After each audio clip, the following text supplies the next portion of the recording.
Гласна музика и разиграни граѓани е сликата која вечерва владее пред владата. Граѓани од разни градови од државата втор ден поред остануваат да преспијат во шаторите и вреките, распослани на тревникот на Илинденска. Велат дека ќе кампуваат, се додека премиерот Груевски не поднесе оставка.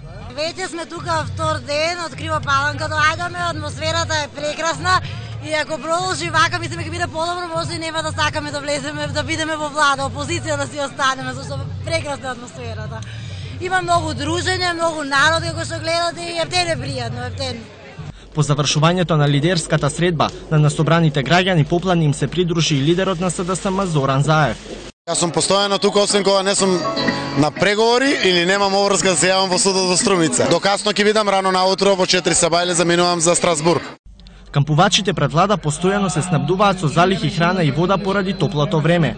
Покрај музика, за следните денови организаторите најавуваат и предавања и дискусии со цел да се испрати порака за оставка на владата.